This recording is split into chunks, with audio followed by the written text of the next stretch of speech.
Welcome to today's episode of the Group X podcast. I'm your host, Tony Zonato. And if you haven't yet done so, please head over to the website and take a look. It's groupx.com.au. Today, I'll be talking to Brayden Kelly, trainer and presenter for Les Mills International. We discuss stage confidence, creating what you want and not what you perceive people want. Self-belief is important. So grab your favourite beverage, sit back and enjoy the podcast.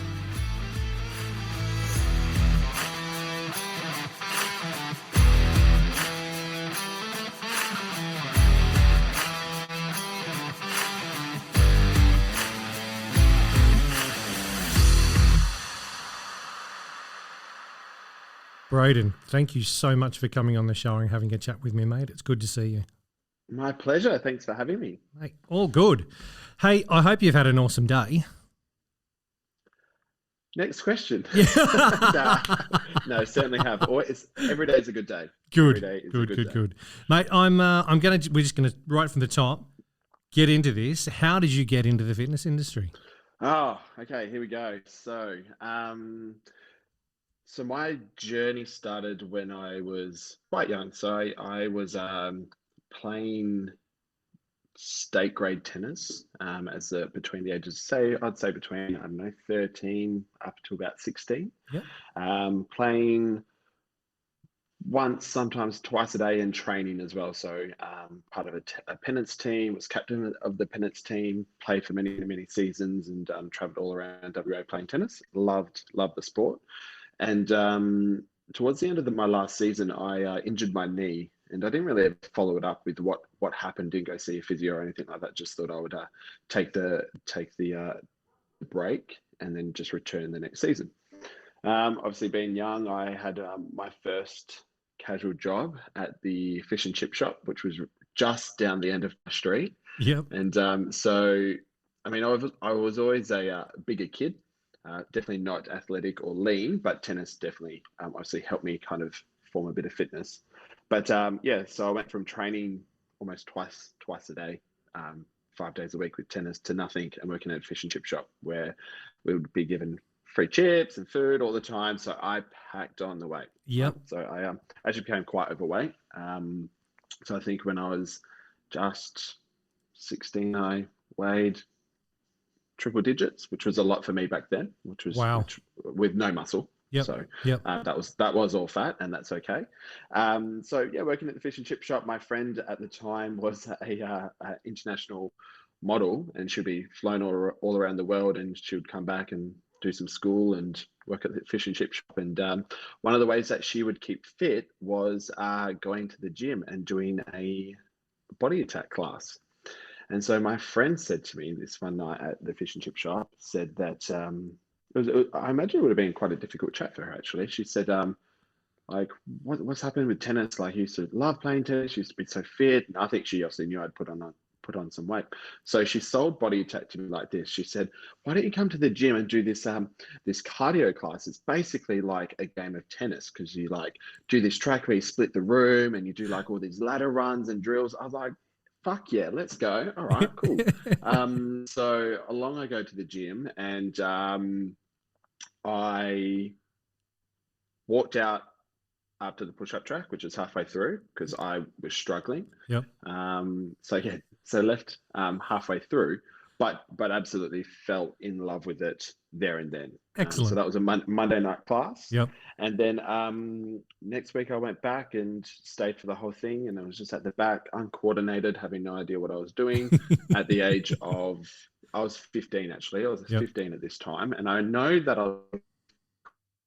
I almost lied on my Les Mills registration form of my age to do my training, because I was like, maybe if I just say I'm a year older, I can go do my training. But nonetheless, I waited till I was 16. Yep. So that's kind of how I started in the fitness industry, or Les Mills specifically. But prior to that, it was more around playing tennis is where I found my love for fitness and exercise. That's fantastic. Yeah. That's, I haven't heard tennis yet. Out of everybody that I've had a chat to, tennis hasn't been where they started. Weirdly enough, tennis is where I started. My story still hasn't come out yet, and I'm still trying to find someone to interview me as well. But this isn't about me; it's about you. But I hear you with tennis, man. I played tennis from the age of 5 through to God, 15 or 16 when I started working at Myer or Grace Brothers back then. So yeah, that's cool. Amazing sport. And look, I mean, hindsight's a wonderful thing, and we can say what if all the time. But if I could go back, I would pursue it so much harder than I did and start 10 years earlier. I love the sport, have so much respect for it, and still play. I try to play at least once a week, once a fortnight. Cool as well. Yeah, love that. Nice work. So a fish and chip shop as well, mate. That's a good one. I remember when I had to resign from my casual job as a 16-year-old, because it was all very official business back then, very important. Yes. I remember saying to my boss, sorry, it's just, it's quite unhealthy for me to work here, and I'm going to go work at Subway instead. Yep. There's a difference there. Yes. Absolutely. Yep. I think he had to hold back a bit of a smirk or a giggle, but yeah. So well done. Oh, I love it. So how did you get into teaching from so that? what happened from there? So I guess, I mean, I'm not really good with years and dates and ages and stuff, but I do know I was pre-16 when I joined the gym. Yep. And bless my parents, my mum would drop me off at the gym in the morning, and then I would do a class, shower at the gym, catch a bus to school, then catch a bus back to the gym and do another class after, and then my mum or dad would pick me up afterwards and drive me home. That's great. And so I was doing, the support was amazing. So was doing that for a while, and surprisingly, I thought I got to a point, I got the polar heart rate monitor, and I was like measuring how hard I was working. I became really competitive, and I liked that, because that's what I liked about tennis, like the competitive nature. And but rather than it being like a team sport or like an actual sport, it was something I could still measure. Yeah. So I moved from Body Attack to spin and body combat first. So my very, very first group fitness training was freestyle spin. Yep. With Le Mans Fitness. Wow. The yellow spin bikes. Yes. And I won the jersey on my training for being the most new and up and coming. Excellent. Which was basically, I felt like it was just like a courtesy prize thrown out to the crowd. Whoever catches it, it's like a bouquet at a wedding kind of vibe. Like, oh, you do. No disrespect, but I did that training because back then I was at a gym where spin not RPM, but freestyle spin was huge. Like 90-minute Saturday classes, he'd rock up and the instructor was in like the one piece, and then he would leave on his bike and ride back home. So cycle was a really big, had a really big following at that gym at that time, which was cool. And I found I could get my heart rate higher in spin than I could in body attack. Yep. And so me just being the age I was and as competitive as I was, I leaned towards that. And also there was no age requirement on the training. Yes. So I did that before I was 16. And it was hard because the community, because our gym community had such a emphasis and passion for cycle, it was really hard. There was a big barrier to entry to getting into teaching a class, especially then at the fact that I was a child. Yep. So my first ever permanent class was a 7:30 Monday night spin class. And being freestyle, I think my first mix, I think I taught every track identically in the same sequence for like 6 months. And I was just like, I was living my best life. I thought I was great, but in reality, it was not. And so I started with freestyle spin.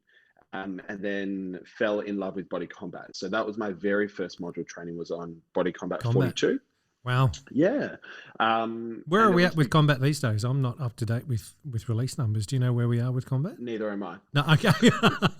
So that shows you how my body combat career went. Yes.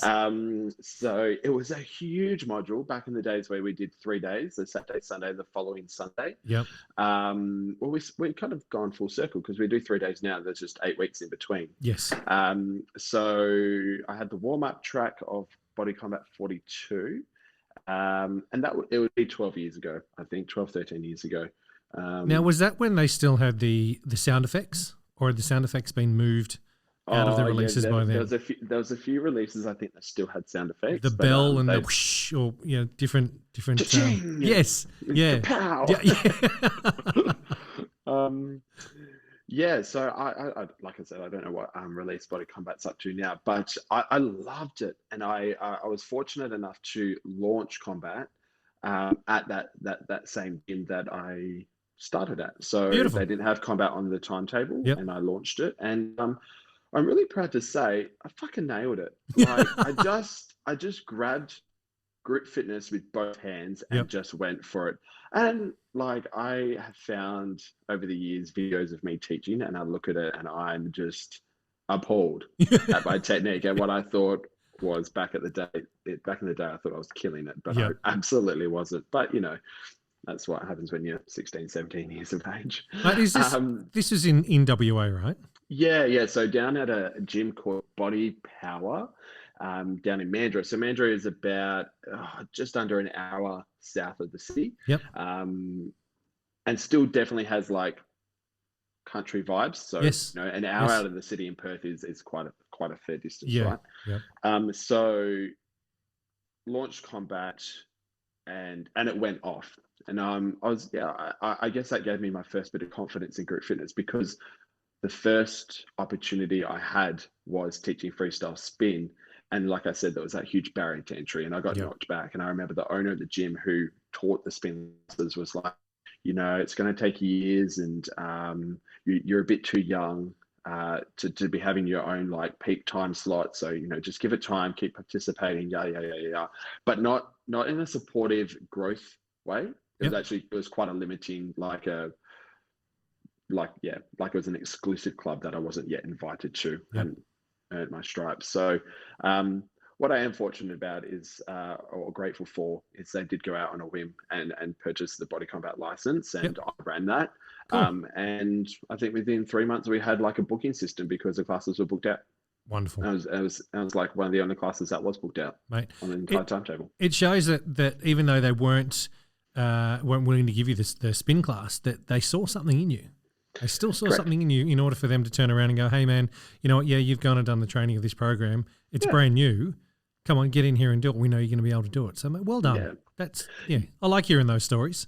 Yeah, so I guess that's my introduction to Les Mills was obviously through participating in Body Combat, Body Attack, Yep. trained in Body Combat, then I trained in Body Attack on release 69. Yep.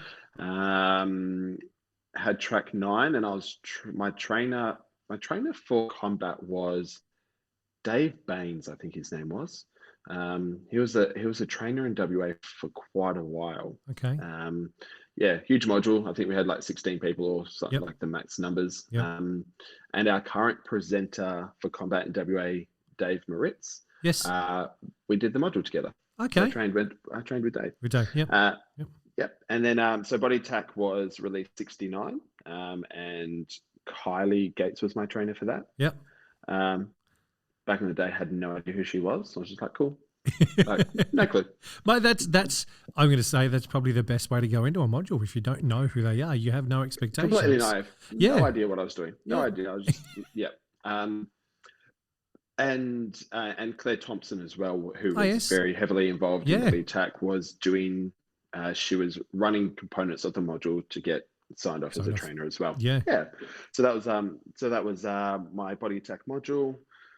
Then from there, I trained CS Works, or now Les Mills Core. Yes. And I kind of ran those three, like I taught those three programs for quite a long time before I ventured into other programs later on. This is the Group X podcast. Let me take you back to Body Combat, your first training module. Now, you've obviously done spinning before, but that was a freestyle program, so they don't actually give you choreography to learn. They teach you how to develop a program and how to make up your own choreography and do all that. I get that. How was combat for you? How was that journey? How was that experience of walking into a module for the first time, then had so many, I suppose, procedures and things in place that would have been a bit foreign? Yeah, I cast my mind back, and I think prior to going to the module, I had built quite a good community and support network around me doing the module as well, from existing body combat instructors at different clubs because, like I said, we hadn't launched combat at the club I was teaching at. So I would travel up to Rockingham and do a body combat class up there. And it was really supportive. So even though I rocked up to the module not knowing anyone, I felt support from my local gym, which was quite nice. Yep. And they just, I guess the community encouraged me, or my friends encouraged me just to go in and learn as much as I can. And this was a day, like, you would rock up and get everything on the day, like your kit. But obviously I was participating for months before and learning and, trying to wrap my head around it. Yeah. I will admit I never struggled. Yep. I never struggled with timing. I didn't struggle with wrapping my head around the concept. I just listened and applied. Because combat's not an easy program to learn from what I'm hearing. I've only ever. I was obviously fierce. Like, I thought I could fight anyone after that module. Never done any martial arts my entire life. I walked out, I was like, who wants to fight me? I'll punch the air in front of you. Yeah, I'll punch it. Yeah, but just play the music first so I can stay on beat. But yeah, so it was. I liked the challenge physically of the module training, like the body combat challenge and all that kind of stuff. I think on the day after day 2, we went out for dinner afterwards, and I was like, "This is great! Like, it was such a different feel to the freestyle training that I had done." Yep. Yeah, and you kind of look at Les Mills and the values, and the more holistic approach to what Les Mills delivers, rather than just here's how to create a freestyle class. Nothing against freestyle, obviously. Yep. But I think I just liked that there was a bit of a bigger picture as well. Totally. I mean, when if you look back when freestyle was around and chatting to Sharon Susi, freestyle classes today are based around the same principles, but are so different in 2022 compared to what they were in even 2003, 2002. Way back then, 20 years ago, it's so different. But I think that obviously, and Les Mills has brought in a program or their model that works for instructors. It takes away a lot of the hard work, as in they don't need to sit there and work on the choreo. That's why we've got our head program coaches or the program directors. But then it allows them to actually connect with the people in front of them properly. They don't have to think about other stuff. They can just put it all together and, here's my layer 1, 2, 3, here's my choreo, this is what I've got to say, and I can connect with you and personalize it with you rather than have my mind full of, crap, what was I doing next again? Oh, wow. Yeah. It's very different in that way, but I think it had to happen. Yeah, definitely. And I think, like, back to, I don't teach a lot of programs now, but I think back to when I had probably 4 or 5 on my plate, and come new release time, just the anxiety and the stress of learning it all and getting it right. But then on the flip side, could you imagine trying to do that for freestyle? It would never end. Like, at least once you've kind of learnt it, and it's kind of like that muscle memory mentality, kind of, you can go back to a release or a track, and your body almost understands 80% of it. It's just that extra 20% that you need to fine tune by looking at the notes or the masterclass or whatever, and the fact that you got resources. I'm such an organized person. So I have every choreography booklet for every release itemized in my iCloud, not even on the Les Mills app.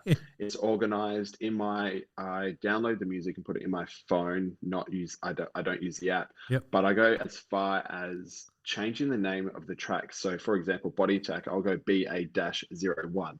So if I'm looking for a warm-up, I just search -01 and all the warm-up songs come up. So I changed, and so that's how organized I am.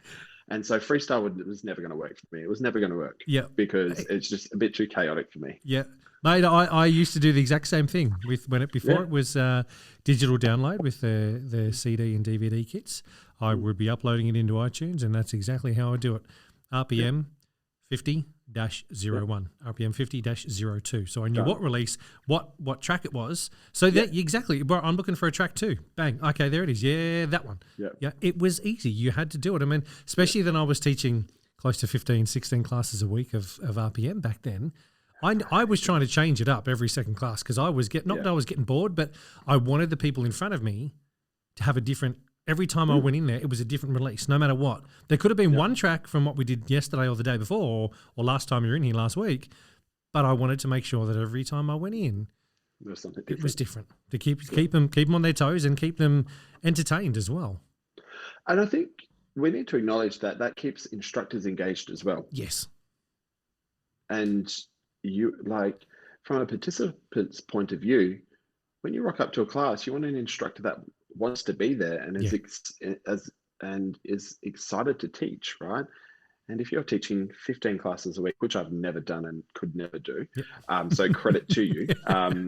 I was a hell of a lot fitter 20 years ago. Yeah, just burnt toast. That's all that pops to my head when I think of 15 classes. Burnt toast, overcooked. But you know, there are people that do that, and that is absolutely okay. And I think, you know, they're the superheroes of the industry that can manage that. And I know, obviously, you know, different programs have different intensities as well. But when I think about the ones I was teaching back when I was, you know, kind of really in the fitness industry, was BODYATTACK, Grit, CX Works, Body Combat, and Pump. You've just named 4 or 5 high intense programs or strength programs. Were you?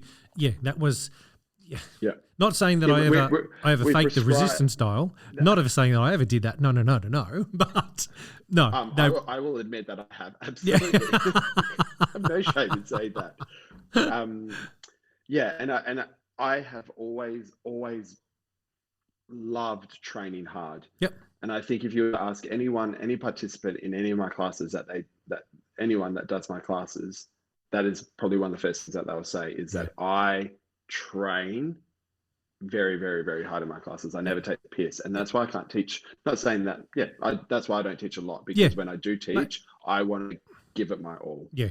Look, when I was teaching when I started in 2003, the first 4 or 5 years is when I was really smashing myself. But I was also building a name for myself as well. I wanted to be Tone on the bike, but also if they enjoyed the class, they'd come and do personal training with me as well. Yeah, and that's what I was trying to build. You know, I was working from 5 a.m. till 9 p.m. You know, people were doing the 9 to 5. I was doing the 5 to 9. Yeah. It was I think it actually might have been in the podcast you had with Lee. You were talking about the marriage between personal training and group fitness, and how there's always been a bit of a disconnect. Yeah. I caught on to that quickly, and so I was a personal trainer. So during year 12, I had a choice of, I did like TE back in the day instead of ATAR. It was called TE. Yes. I did TE in year 11 when I was kind of not fit, and then in year 12 when fitness became my passion, I changed all my subjects to all the outdoor ed and phys ed and human bio and stuff like that. Yeah. But because I had, I dropped out of the TE and I enrolled in Cert 3 and 4 in fitness during year 12. Okay. And so when I graduated high school, I also had a cert. I was a personal trainer as well. Yeah. So went straight into that gym working as a personal trainer, and I picked up so many clients from my classes. I still baffled at the amount of PTs that I used to work with. They were like, "Mom, what are you doing those classes for?" Yeah. Why do you think I'm doing those classes, guys? Like, that's my audience, my captive audience right in front of me. If they enjoy what I'm teaching, they're going to come and do PT. I think like back in the day, I didn't have the insight to that model though. Yep. So I would teach classes just loving the fact that I'm teaching, and people would come up and ask if I'm a personal trainer, and I'm like, yeah, of course, here's my card. Let's go. Yeah. You know, and so it just happened organically, which was great. But yeah, back to the point of like, I always train very, very, very hard in my classes, and that's why I've never taught. I don't think I've ever had more than 7 classes a week. Yep. No, I like that. That's it's healthy, it's wise, and I think and it's longevity. Yes, that was the next one I was going to pop out. Was that you're going to get longevity in what you're doing. You're not going to do as we're saying, burn out the burnt toast. Yeah, there's a reason why I left and stopped doing what I was doing. One, I got an opportunity to work at Les Mills head office, but I'd also, the last 6 months before I went to work for Les Mills in Canberra, I hated being a PT. I hated teaching classes. I got to the stage where I didn't want to drag people through life anymore.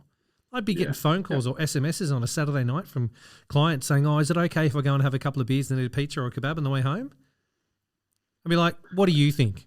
Seriously, what do you bloody think? Come on, wake up to yourself." And by the end of it, I was like, you know what? No, can't do this. And grateful that I had the opportunity when we went to Canberra that I managed to teach. It was 3 classes, a Monday, a Wednesday, and a Friday. and loved it and fell in love with it again. Yeah. Different people, I different crew, different atmosphere, the whole lot. Yeah. And yeah, it worked. And I think just thinking back on my own story, I never loved being a personal trainer. Yep. Like I I had a body attack class that I only just had to give up recently, like within the last 2 months. And I've been teaching that for 10 years, and it's 5:50 a.m. on a Friday morning. Rain, hail, or shine, whatever the season, whatever the weather, whatever was going on for me, I had no problems getting up at 4:20 every Friday and teaching that class. Jesus. And that, when I think of that, I'm like, that is just pure love. Yeah. I just loved what I did. Yeah. But with personal training, very quickly, I realized it wasn't for me. Yep. And like, you look at personal training, you can almost like, it kind of retrofits to that freestyle model as well. Like personal training, I had to think about it. I had to think about what I was doing for them. I had to have a plan, a program, progression, look not just for now, but, 6 to 8 weeks time. And I didn't like it. Yeah. I liked walking in, knowing exactly what I had to do the job, and then you're done. Mate, I agree with you. Yeah. I never had PT clients first thing in the morning. Yeah. I couldn't do it. I'd get on a bike, I'd go and teach class, boxing class or an RPM class, because there was music. I was happy. There was motivating. There was a group of people. We could do that one-on-one. Yeah. At 5 o'clock in the morning. And like, I don't shy away from acknowledging that there's always something in it for us. Yeah. I like training. Yep. I like exercising. Yep. And I'm of the mentality, train, teach, don't teach, train, right? Yes. Yep. So that means that you'll find me in the gym every morning doing my own weights and my own cardio, but I also do classes, right? But you can't rely on your classes to be your only form of exercise. Correct. But we need to acknowledge that it is, and you get something out of it. Yes, you do. So that's probably why it is easy to get up and get onto a bike or go and teach a body attack class, because at the end of the day, at the end of that workout, you're fulfilled as well. You get the endorphins, you get the release, you get the good feels and the connection as well. Yeah. This is the Group X podcast. How did you get the opportunity to become a trainer presenter? How did that happen? So back in the days when we had super workshops, Perth would host them at Curtin University, big stadium, big basketball stadium, with the stage and the lights and the whole kit and caboodle. And I just remember participating in a body attack masterclass. It was back in the days when Kylie was still in Perth. We had Tanya, Phil Priest, Claire Thompson. I actually think maybe Steve Clough had come over or something like that, and Nathan Jones, who was the head program coach at the time. And I just participated front row center, just giving zero fucks about what anyone thought. New to body attack, new to Les Mills. I'm like, I'm just going to stand here. Sure, why not? But not in an arrogant sense, just in a naive sense. Just had no clue. Yep. No clue about how the whole thing worked. And I think it was Claire Thompson that messaged me on Facebook Messenger, I think a couple of days after the masterclass, and just said, moving well. And that's all it took. Someone to say moving well, and someone that I highly regarded, who I respect so much, and who I thought was an absolute master when it came to body attack. And so through that conversation, I think Claire said something along the lines, just keep training hard, or keep training hard, who knows what will happen. So just alluded to the fact that she saw potential in me, basically. And I'd never thought about being a presenter before that. Didn't even cross my mind. Yep. Never was I participating thinking I want to be up there. I just thought it was cool. So from that, I enrolled in AIM-1, followed by AIM-2. And I remember AIM-1 was brutal because Kylie made me do ice skaters up and down the group fitness room for like 5 minutes because I had weak glute activation or something like that and had terrible techniques. Yeah, that was bad. Obviously, it's a touchy point because I still remember that out of anything. I remember Yes. that. So I did my AIM 1, and then I think 6 months later I did AIM 2. And with AIM 2, I got the opportunity to shadow a workshop. Cool. And my first body attack class that I shadowed was body attack 75, noting that I trained on 69. Yep. Well done. So it was a very quick transition. Yeah. Very quick transition. And I think in that year, not only did I do the AIM 1 and AIM 2 for body attack, but I trained in X Works, and I think Grit came out not too long after that as well. But maybe not in the first 2 years there. But yeah, so it was quite condensed, my progression from training to shadowing. But it was a long time as a shadow. I think I shadowed for a year before I was offered a track. Yeah. And that was it was like a prove your worth. Totally. Yeah, you got to earn your stripes. Earn your stripes. Yeah. And earn your place. And there was another person that was offered the same shadowing opportunity as me as well. And so we kind of went through that together. It was a bit brutal at the end. Kind of got to a point where it was like choose one or the other. Yep. And I was the one that was chosen. Yep. Mate, I saw a similar thing happen with my wife. Yep. It's a similar journey with that and that whole thing. So fun story. Rach, and was it, I can't remember her name, Yvonne, maybe. Yes, Yvette Katana. Yvette. Yes. I'm pretty sure we shadowed the same quarter. We started at the exact same time shadowing body attack. Yes. And if my mind serves me correctly, the Filex in Sydney was her first shadow. Yeah. Same. Yes. Yep. Yeah, because that was just prior to me starting with Les Mills in Canberra.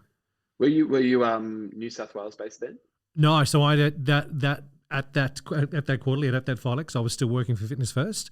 I hadn't actually left to even start. Hadn't even had my interview with Les Mills prior to that. So were you guys based in Sydney then? Yes, yeah, we're based in Leichhardt in Sydney at that stage. Yeah. So it would have been New South Wales presenter shadows on one podium, and then it would have been the WA guys on the other podium on the other side. Yeah, literally. Yeah. So there's still photos we've got on Facebook that pop up every so often. You know, those yearly things that pop up, the memory thing. And I look at that and I think, I remember being down there in the crowd with my camera, having that proud husband moment. She wasn't my husband. Oh, I wasn't her husband then, but that was that proud moment of going, holy crap, look at you. Yeah. Look at you go. Yeah. But well done, mate. I love hearing that because it shows your character as well. It shows the I hate this word because it's thrown around too much, but authenticity around you and where you've come from and that journey to show, things happen to the right people for the right reasons. Yeah. And I have just had the best career with Les Mills. I love it. And I still love it to today. And I look at the other aspects of my life. Like I'm a professional. I work in corporate banking full time, which is a very, very fast paced, stressful environment. And I think back to like the classes and the modules and the events, and I just think it kept me grounded, and it also built resilience. And I say this to my classes sometimes too. I'm like fight your battles in here so the ones out there are easier. Yeah. And I'm a big believer such a good one. I'm such a believer that stress and cortisol and anxiety and all that kind of stuff, right? If we can manipulate and bring that into a group fitness class in a controlled, safe way, but push yourself and stress yourself out, your body doesn't understand the difference between stress in an exercise class or stress of everyday life. Yeah. So if you want to be better equipped to deal with stress in your everyday life, whether it was work, relationships, whatever, train yourself to deal with it in a controlled environment. And that's why I think I've always loved training so hard as well, because I'm like, if I can challenge myself in here, if I can do this at this intensity here, I can handle anything out there. Yeah. And so I think that's a bit of the mentality behind my training attitude. Yep. But you mentioned the word authenticity, and I want to confess and acknowledge that I was not authentic for a very long time as a presenter, Why? because my dare I say rise to fame happened very quickly. Yep. And I think what happens when you're very young, very new to the industry, and develop quite quickly, I think I developed a bit of an imposter syndrome Yep. where I tried to replicate what I saw rather than create what I want. Wow. Wow. Yeah. And I look back now and I see that so clearly. And I think about when I present over probably the last 3 or 4 years now, because I like BODYATTACK 75, we're on 116 now. So, Yep. I've been presenting, what's that, 9 years or something Yeah. like that. Yep. I look back to those first, I would say, 4 to 5 years, and I just think I tried so hard to be someone that I wasn't. I tried so hard to impress other people that I thought were looking or Yep. wanted me to be a particular way. And it was actually after BODYATTACK 100 filming, which was not that long ago, 4 years ago. Yeah. Yeah. Yep. Um, it was after that that I realized, cool, you can follow all the rules, you can follow all the guidelines, you can teach to impress other people, but it's not going to get you anywhere if you're not authentic and you don't teach how you want to teach. That's And I remember walking down a street in Amsterdam, and that hit me like a ton of bricks. And it was a day after filming. That's a massive realization, a massive, massive self-realization. You mentioned the word authenticity, and it took me a while to get there. It took me a while to become confident on stage because I had such a quick and rapid transition from instructor to presenter. Yep. And I think I might have rubbed a few shoulders the wrong way as well, because there was a lot of actors that have been gunning for those positions for years. Yeah. And here's this new young kid on the block who's just walked in there. But it was me, and I earned my spot, and I love my spot. And for the people that did have faith in me back then, like, just in terms of Les Mills, what an investment. I've been, with the company nearly 10 years, and I absolutely love it. Yeah. And I bring my best all the time. I really do. But it takes a while to find that authentic self on stage. It really does. And there's no quick way there. Yeah. There's no secret. There's no shortcut. It's almost a school of hard knocks and patience. Yep. And sometimes there will need to be a moment where you get feedback, or you hear something that upsets you. Yep.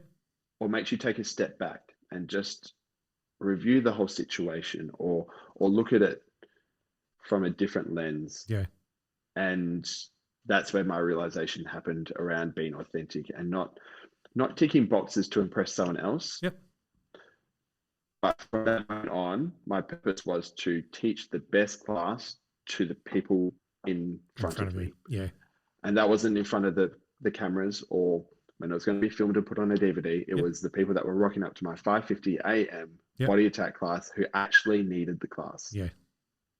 Mate, and that became my purpose. And when I sat in that, I taught my best classes. Yep. And I've had my best career probably since then. This is the Group X podcast.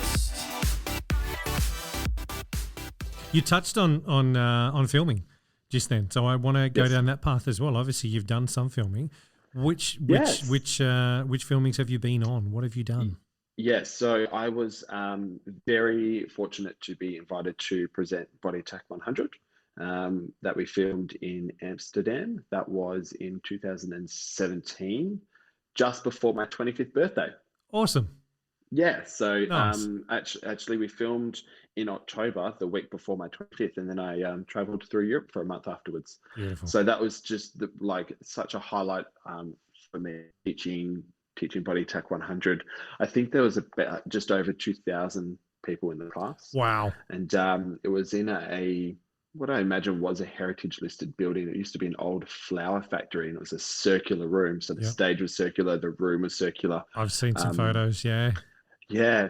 Do you want to know what's really, really confusing? Teaching a class to a circle. Where's the Yes. front? Where's the back? Where's the left, the right? And I Yep. will never forget this.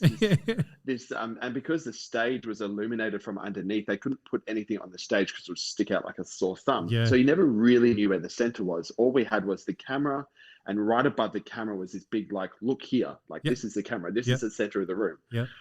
And I remember running up onto the stage for my track in Body Attack 100 and instantly so disorientated. The adrenaline of the moment and the energy in the room is just nothing I think I'll ever experience again. And it gives me goosebumps just thinking about it. Like the best moment of my life was running up those stairs to begin my track. Right? Yep. And I remember saying all this, like, split the room, you go this way, you go this way. And then I looked up to start my track, and I was like, fuck, the camera's here. And I was just so disorientated. But jumped on it straight away. And I think that just shows a good preparation, and backing yourself as well has the ability to get you through some really stressful, tense situations. So yeah, our team taught a track with Steve Clough from Australia as well. Taught a track 7 for Body Attack 100, which was an amazing experience. And then I also shadowed Body Attack 108, which was filmed in Sydney. Yes, the big one. Yeah, just before lockdown or whatever it was. It was, which was another incredible experience. And what's so amazing about being on a DVD is not necessarily the DVD itself, because that's stressful. Like it's a lot of work, and it's a lot of pressure, and you're given the song, you're given a rough plan of the choreography, and it's like, you do what you want with this. And so you're used to reading the choreography notes and saying, oh, this is my track focus, and this is my purpose, and this is what I'm going to do here. But when you're on a DVD, that becomes your job. You are the track focus. How you interpret that track is how it's rolled out. You know how I was talking about not liking freestyle? I then became the freestyle, figuring out the track, piece it together. How do you want to approach this? But it was good because we did team teach that track, so we kind of pieced it together as a team throughout the week. And I look back at that moment, and while teaching the track was amazing, it was the lead up to it, and it was the experience. And I know you've spoken to a few other presenters that have been on DVDs, and they say, it's not just that moment. It's the week before, the friends you make, the experiences that you go through together. It's so incredible. It's a journey that do you believe you're a different or a better instructor for going through the filming process? Yes, I am, and I know why. Because I remember we were rehearsing in a basketball court for the Body Attack 100 filming in Amsterdam, and we had sticky tape, or it was like masking tape on the floor to outline the size of the stage, so we knew kind of like we could get our bearings. And when we would practice our track, I started the track, so I had the track introduction. And I kind of kick-started things. And in rehearsals, Lisa Osborne would stand in front of us with her hands on her hips, not in an intimidating way, but just in a Lisa Osborne way, like a cheeky, like mum vibe that wants you to do really well, but has high expectations. Like kind of like a soccer mum that's not sitting down and having a glass of wine. She's up watching, like just making sure you're performing. And she made me deliver my track introduction, I reckon, 10 times. So I'd run up onto the stage, which was just masking tape on the basketball court, and deliver my track introduction. She'd go, stop, nope, don't believe it. Start again. And I had to repeat and repeat and repeat until she felt I was energetic enough for that track. And it wasn't, when I watched the final product, I was so proud of how I did that. And that was a result of her coaching. But it was also in that rehearsal space, it was a lack of my own confidence. I didn't have the confidence just to lean in and absolutely grasp rehearsals with both hands Yep. because I was like nervous around all these other, there was like 40 people, I think, all up on that DVD. Yeah. Yeah, Yep. because they were from people from all different countries, Yes. 2-3 presenters from all different countries, right? And so, yeah, I remember after that, I have always known to nail your track introduction and come out with confidence and just absolutely own it because of that moment. Yep. No, I like hearing that. There's a couple of you guys that I've had a chat to that have said the same sort of thing, that Lisa or whoever it may be, it's their program coach, is pushing you guys. No, I need more. Take it higher. So that on the day, you're going to drop it back anyway, but they need to see how far you can take it to go, you know what, cool, I know you can go there.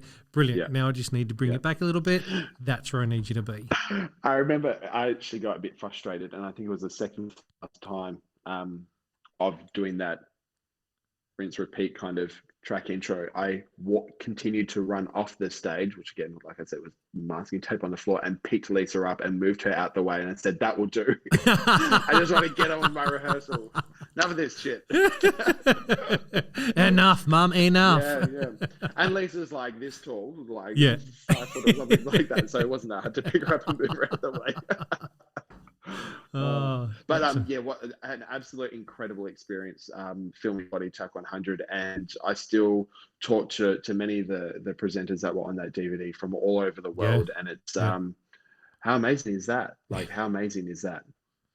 It's so cool. You make friends for life through Les Mills, and I've been to quite a few of the filmings in New Zealand when it was like a community coming together. You would all fly to New Zealand. You would book a hotel in the city and stay there for a week and go to all the rehearsal classes and do 15 classes in a week. Friends that I still have friends in New Zealand that I met through filming week that are on the DVD. I just went there to be a part of the filming, and it was absolutely amazing. I went to a GFX over there once. Filming is such an incredible experience. I think the fitness, you say Les Mills, but I think also the fitness industry, you create lifelong friends. From the moment you walk into a gym, whether it can be someone at reception or your group fitness manager or group X manager or whatever it may be. I think those people make an impact in your life. I think back to 2002 when I first walked into a gym. The people that were so friendly, the instructors that I still have no idea who their names were. But everybody from that moment when you walk in is that community that they just make you feel, you know what? Yeah, you're welcome here. Anyone, any shape, size, whatever it may be, you are welcome in that space, and everyone's there doing the same thing. There's people that are a shitload fitter than you, but it doesn't matter. Yeah, you're so right. And just talking about myself and what's kind of going on for me personally at the moment as well is I've had a huge change in my life. Like I said, Mandurah was quite a small town that I lived in, and I've just moved right into the CBD of Perth. Wow. Right, and is this a recent thing? Yeah, in the last 3 months. Wow. And I have given up all my classes, and in the process of re-establishing myself in new gyms. I don't have a permanent class at the moment. I definitely have regular classes that I can teach, so I stay current and fit and all that kind of stuff. But I have no permanent class to my name. And the first thing I did when I moved to the city was, right, what gym has Les Mills? And not for the purpose of teaching them, but for the purpose of community. Because I needed that. I needed to create new friends. I needed to create a new group. And I just absolutely knew where I needed to go to create that and to get that, and people that would be like-minded and aligned with my lifestyle and my outlook on life as well. And it delivered. Like, I've been up here for, I think, since March, and I'm a member paying a gym membership for the first time in 8 years, Tony. I was like, how much are they now? Gosh, it's gone up since I was on the student membership, which was the last time I paid one. And I love it. I absolutely love it. I participate in BODYATTACK twice a week. I adore the instructor that teaches those classes. And yeah, like the community and the sense of family that comes from a gym that has Les Mills, or yeah, a gym just in general Yeah. is amazing. Yeah. And so, I'm so glad that I've got it. Awesome, mate. Yeah. I'm awesome. Yeah. I too remember the moment I had to hand over my bank details to a gym after not paying one for close to 20 years, and then Yeah. all of a sudden it was like, it's monthly. Oh, okay, Yeah. right. Yeah. How much? Oh, I yep, don't know what cool. you're like, but I used to break everything up into how many classes I would need to do to pay for Yes, that. yeah. So I'm like, so if I can just teach one class a week, that'll pay for the membership. So Yep. that's all good. No, I'm glad to hear that you've actually. How are you coping with Perth life anyway? Because it would be very different to Mandurah. I've been to Mandurah a couple of times when I was Yeah. doing my Les Mills stuff over there, and it is it's a I say country. Mandurah. It's I was 10, 15 minutes north of Mandurah in a very small suburb called Singleton. Yep. But nonetheless, the move has been great for my growth and my development, Yep. which was much needed. And so I'm leaning into it. I'm leaning into the change. I'm leaning into to life going forward. Good. Good And on I adore my friendship circle that I've created at the gym. you. Yep. We went on a wine tour last weekend.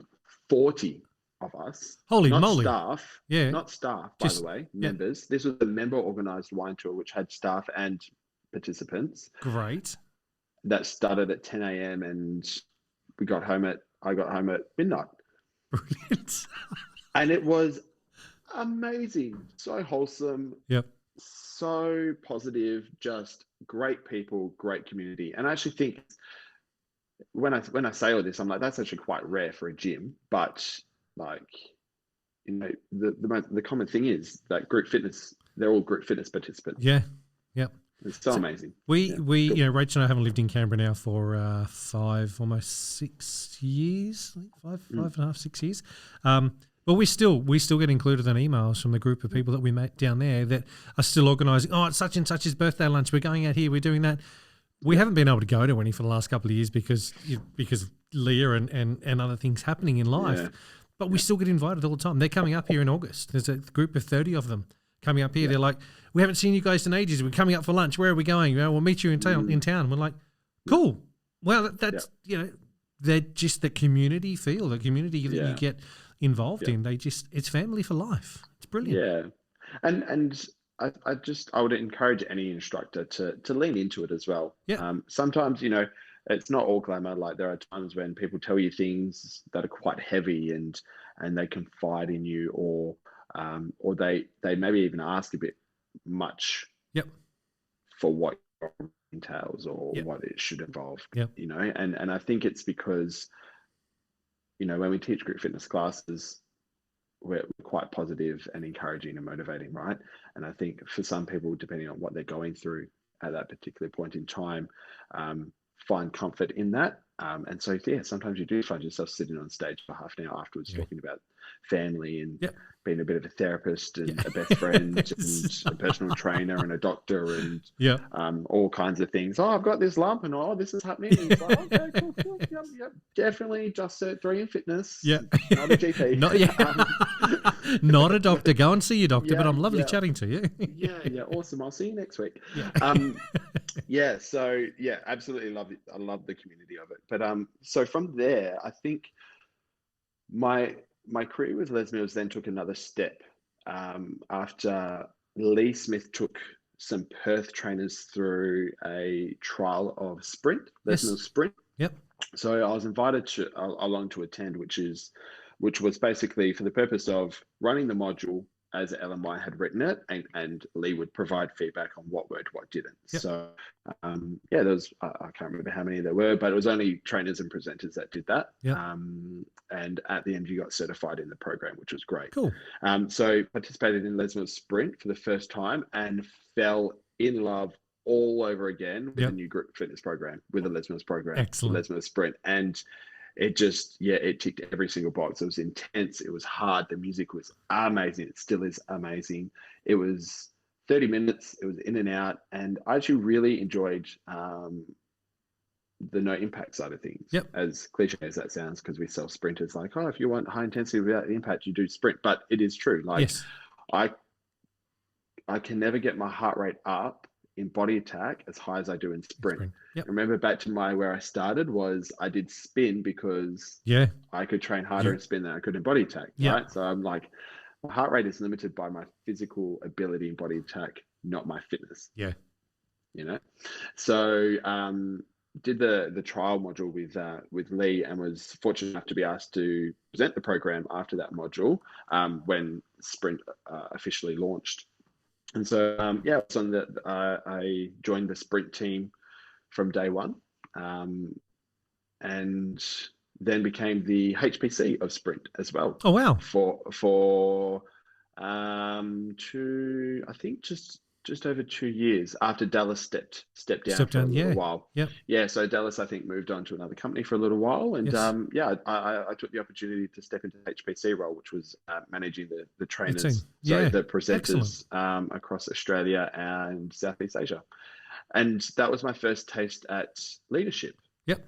And rather than just having to worry about what I'm doing on the stage, it was having to worry about what everyone's doing on the stage, and how's this program perceived by the community and the instructors and you know how the presenters going. So that was a really, really awesome opportunity that I had with Sprint, and thoroughly enjoyed running the team and engaging with the team. And you know, we had some difficult times because then we entered into COVID while I was still managing that team. So you know, there was periods where presenters weren't getting the opportunity to run workshops and stuff like that, which was quite tricky. So, and then just recently have transitioned from the Sprint head program coach, or we call them team coach now, to the Body Attack team coach. Oh, cool. So congratulations. Thank you. So I'm the team coach for Body Attack now as well. This is the Group X podcast. Let me ask a question around team coach position. Now, it doesn't matter which program, but how are you finding that? Now, I can't remember who I've said this to. I know I've said it to one of the guys. I see it very much like, and it could have actually been Nate Jones, I can't remember now, very much like a Group X manager. Yep. You've got a whole lot of personalities on your team in front of you. Mm-hmm. You've got to manage each personality differently because you can't manage the same. You can't just sort of go, right, this is how I do it, and you're all going to fall in line. How are you finding that role with all the different personalities that are trainers and presenters? Because let's be honest, you're all unique in your own way. Absolutely. I love every single individual on my team. Yep. And I am fiercely encouraging every single person on my team to step into what makes them an individual and unique. Yep. And that's what I'm enjoying the most, is not advising to try to do X, Y, Z, but encouraging to, take that further. Yep. That's unique to you. I don't see that with anyone else. Yeah. Let's lean into that. Yep. Because that's what makes you special. Yep. And I think that comes from a place of me having that realization as well within my own teaching, and knowing that we can't all teach the same. So don't try to. Yeah. But instead, own what makes you unique and go with that. Yeah. You know? And so like I've got Eve on my team for Body Attack, and Eve has been on the team for quite a while, and how she teaches, I could never teach like Eve. Yeah. I admire her so much. She is intense and fierce, but so nurturing and caring at the same time, and I don't get it. But that's because of all the things that Eve has done and gone through. Yeah. And I haven't, so I can't do that. Yep. So I respect that, and that's what makes our team so amazing, is because when Eve is on stage with another presenter, there's this holistic experience that is going to cater so many different needs, and it's going to come across in so many different ways, even if Eve has the same track as another presenter. So then we've got Josh as well in South Australia, and Josh is pocket rocket. I've never seen anyone jump as high as Josh Farmer. I don't know what it is. Kind of jealous. And he's older than me as well, bastard. Which no one knows, but every opportunity I get to say that he's older than me, I do. But that's what I'm loving the most about the role, is just harnessing what makes all the presenters unique and just telling them to just keep dialing up. Yep. It's okay if the pendulum swings too far sometimes, because then when it lands back to a normal spot, it's somewhere a little bit further. You've developed a little bit further than when you first started, right? Completely. And that's what I'm enjoying. The team's really positive. They're fit as anything. And the previous head program coach or team coach, Steve, he was a taskmaster when it came to fitness. Yep. Like, we had to perform, and I respect that, and I love that, and I think it's true. Don't jump up on the stage if you can't walk the talk, right? Completely. So very grateful, because I've inherited an extremely fit team and an extremely capable team. And so now for me, it's just encouraging and nurturing what makes us all unique and sharing that. Yeah. Awesome, mate. That's nice to hear, because the next question I was going to ask you is, what are you doing now? And you've just answered that for me, which is fantastic. So I appreciate that. Thank you. Look, there's a couple more questions and then we'll wrap it up. There's 3 more questions I want to throw at you. The next one is, what does the future hold for you? All right. Full honesty and transparency here.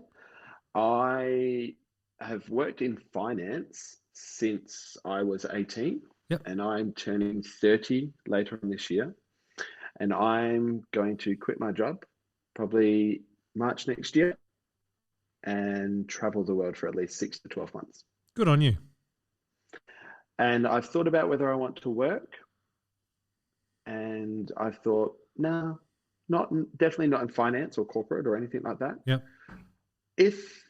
And I don't know how I haven't looked into it, if the ability to teach group fitness classes is available to me, I will grasp that with both hands and teach as many gyms in as many countries as I possibly can.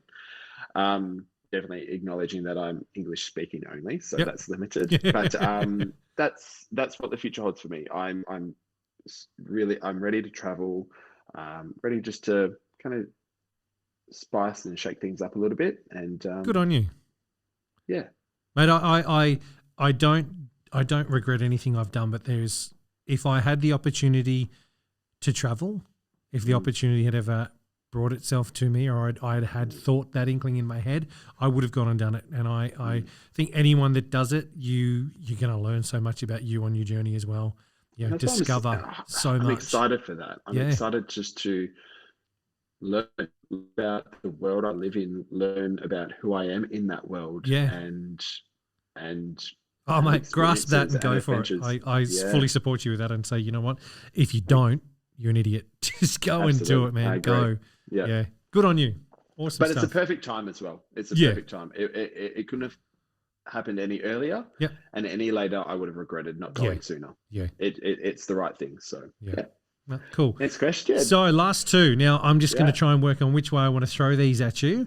Okay. We might stick with down the instructor side of things. So what bit of advice can you give to an instructor that might be listening who wants to improve or look to move into a similar role to what you're doing now in the trainer presenter space? Put in the work. Yep. You don't get anything for free. Mate, I love that. It's simple. So again, living in Mandurah, I would drive to Inaloo, which was an hour and 5-minute drive every Wednesday morning. I think it was a 6 a.m. body attack class that I had to be there for. And I think I drove up there. Wasn't every single week, but it was consistent for a year to teach with Kylie Gates and Tanya to learn over an hour one way. Put in the work. If you want to be a presenter, if you want to be a trainer, and that's your goal, absolutely.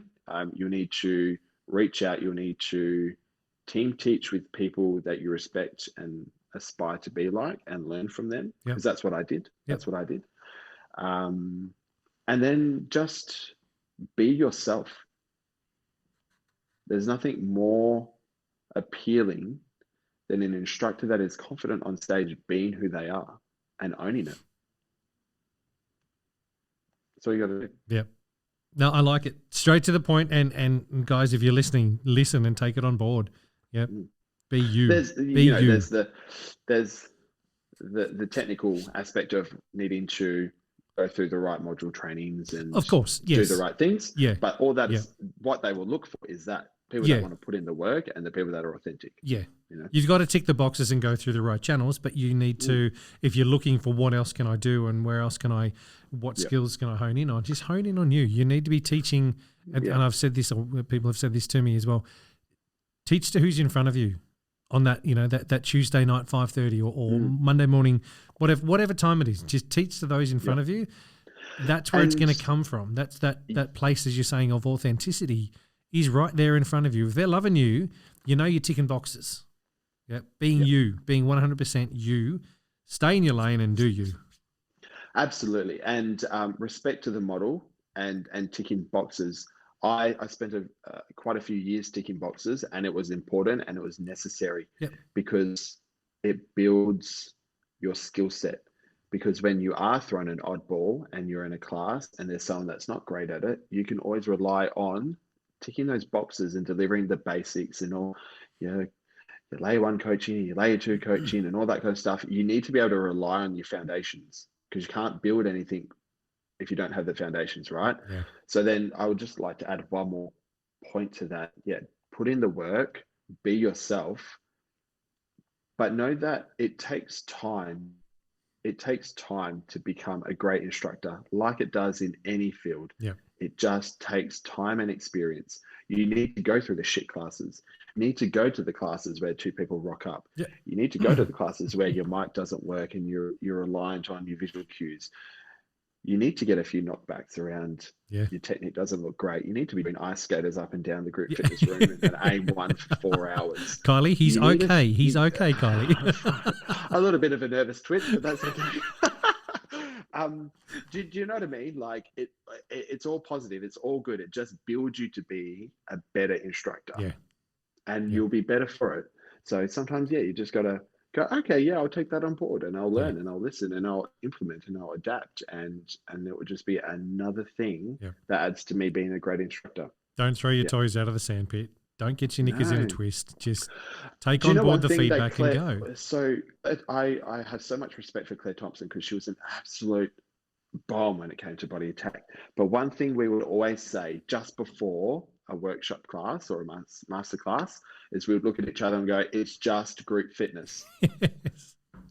We're not in the fucking Olympics. It's not like, mate, it's not like you're a do or die. Like it's just group fitness. That's a saying that I say in the office quite a fair bit to Lee and Maddie Clark is, guys, it's okay. It's just group exercise, man. You know, if a bike doesn't go out today, it's okay. You know, if the freight company didn't get there today, it's okay. No one's going to die. Yes. Because it doesn't happen. Yep. Have you ever thought about it this way quickly? It's a bit of a BK life hack. I once remember listening to a podcast and they spoke about a scale of 0 to 10, 10 being death.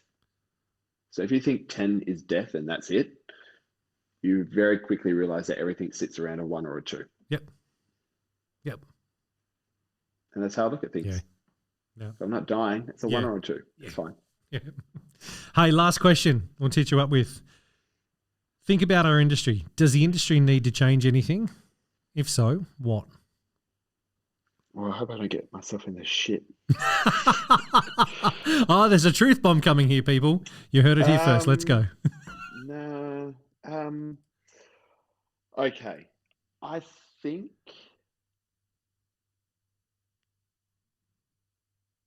competition is fierce. The same amount of people are spread over a lot more facilities and options. Digitization, F45, like boutique clubs, Soul Cycle dedicated facilities, gyms, weights, CrossFit, group fitness, every kind of inspirational Instagram personal trainer that's offering programs as well. Like just there's fitness wherever you want it to be. And so competition has never been bigger. Like there's options everywhere, right? And so does the industry need to change? No, because the fitness industry is the fitness industry. We know what it is. We know what fitness is. I think what I think needs to change is, if you want to survive, you don't necessarily need to be cutting edge. You just need to have a sense of community. Yep. And so you can have the nicest facilities in the world, the most expensive gym in the world, but if you don't have a sense of community that people feel they belong to, they're not going to go back. Yeah. You're always going to have your corporates that want to train on in their lunch break and don't want to talk to anyone. That's fine, and they won't seek out the boutiques or the community, or they'll belong, but just not in that time slot. Yeah. But I think with competition as hard as it is, to survive in the fitness industry, you have to have that sense of community. Yeah. And you see that with some of these F45s that are popping up, and their commitment to like your 8-week challenge and stuff like that, and like a party afterwards. I see that more and more and more again. Yeah.